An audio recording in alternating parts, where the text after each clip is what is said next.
to love. Say no to drugs. Say no to drugs. Say no to drugs.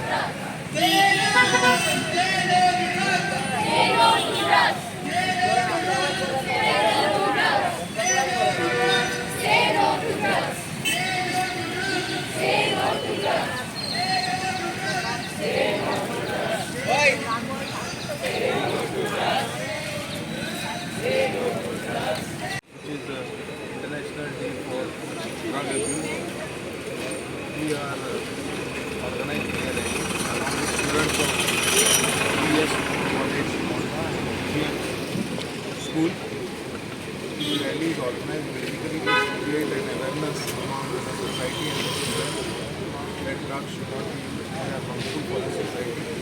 And in case any person finds give drugs or give any information, they should immediately bring it to the notice of the police. Today they have organized this rally basically to bring about this awareness among the students and the society at large.